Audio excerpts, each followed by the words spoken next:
اور وہی تو ہے جس نے آسمان اور زمین کو تدبیر سے پیدا کیا ہے، اور جس دن وہ فرمائے گا کہ ہو جا تو حشر برپا ہو جائے گا، اس کا ارشاد برحق ہے، اور جس دن سور پھونکا جائے گا اس دن اسی کی بادشاہت ہوگی، وہی پوشیدہ اور ظاہر سب کا جاننے والا ہے، اور وہی دانا ہے، خبردار ہے۔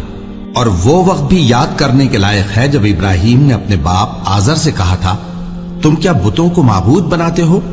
میں دیکھتا ہوں کہ تم اور تمہاری قوم کھلی گمراہی میں ہو۔ اور ہم اس طرح ابراہیم کو آسمانوں اور زمین کے عجائبات دکھانے لگے تاکہ وہ خوب یقین کرنے والوں میں ہو جائیں۔ یعنی جب رات نے ان کو پردہ تاریکی سے ڈھانپ لیا تو آسمان میں ایک ستارہ نظر پڑا، کہنے لگے یہ میرا پروردگار ہے۔ جب وہ غائب ہو گیا تو کہنے لگے کہ مجھے غائب ہو جانے والے تو پسند نہیں۔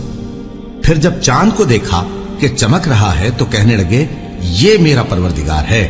لیکن جب وہ بھی چھپ گیا تو بول اٹھے کہ اگر میرا پروردگار مجھے سیدھا رستہ نہیں دکھائے گا تو میں ان لوگوں میں ہو جاؤں گا جو بھٹک رہے ہیں۔ پھر جب سورج کو دیکھا کہ جگمگا رہا ہے تو کہنے لگے میرا پروردگار یہ ہے، یہ سب سے بڑا ہے۔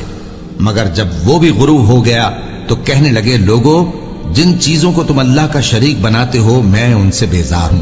میں نے سب سے یکسو ہو کر اپنے آپ کو اسی ذات کی طرف متوجہ کیا جس نے آسمانوں اور زمین کو پیدا کیا ہے، اور میں مشرکوں میں سے نہیں ہوں۔ اور ان کی قوم ان سے بحث کرنے لگی تو انہوں نے کہا کہ تم مجھ سے اللہ کے بارے میں کیا بحث کرتے ہو؟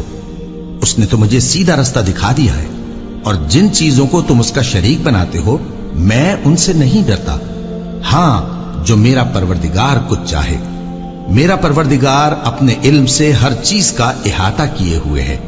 کیا تم خیال نہیں کرتے؟ بھلا میں ان چیزوں سے جن کو تم اللہ کا شریک بناتے ہو کیوں کر ڈروں، جبکہ تم اس بات سے نہیں ڈرتے کہ اللہ کے ساتھ شریک بناتے ہو جس کی اس نے کوئی سند نازل نہیں کی۔ اب دونوں فریق میں سے کون سا فریق امن و بے خوفی کا زیادہ حقدار ہے؟ اگر سمجھ رکھتے ہو تو بتاؤ۔ جو لوگ ایمان لائے اور انہوں نے اپنے ایمان کو شرک کے ظلم سے ملوث نہیں کیا، ان کے لیے امن و بے خوفی ہے، اور وہی ہدایت پانے والے ہیں۔